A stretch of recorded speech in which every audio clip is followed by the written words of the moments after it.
Ancaman. Oh. Dia tak bisa sabu lah, dia kamu.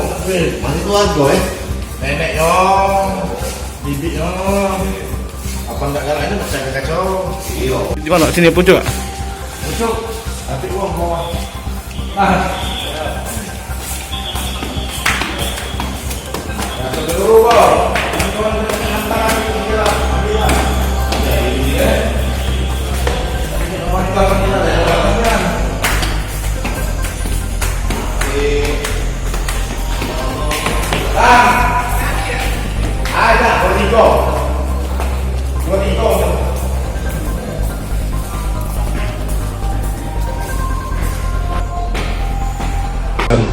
Satu orang atas nama inisial ya BG,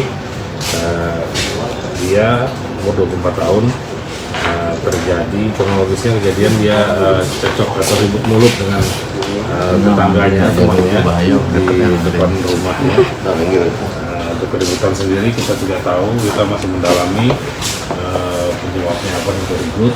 Tapi dia sempat bilang, "Bunuh kau." Langsung dia ngambil ke rumah, ambil lading, pisau, dia langsung mengejar si korban. Itu korban lari tidak menanggapinya.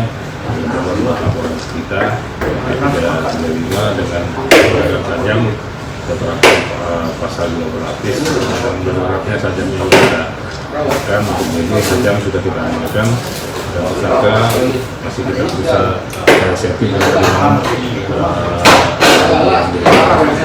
Bang, korban ini siapanya pelaku, Bang?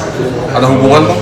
Korban ini dengan pelaku memang sama-sama dekat situ ya, mungkin tetangga dengan pelaku karena didalami di depan rumahnya, depan rumah korban yang terjadi. Bang, jadi saat itu korban ini dikejar pelaku dengan sajam? Benar, Bang?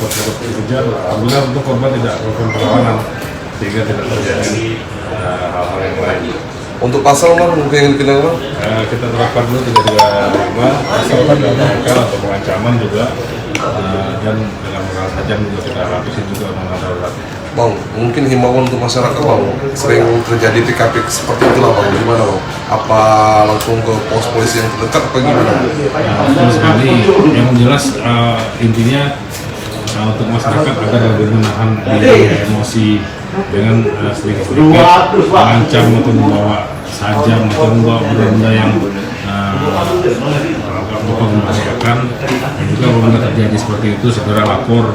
Mungkin kalau untuk yang terdekat ada Madin di wilayahnya, ada Pak RT juga kan bisa sampai saat yang disampaikan sehingga kita bisa cepat mengatasi untuk tidak terjadi hal-hal yang tidak kita inginkan.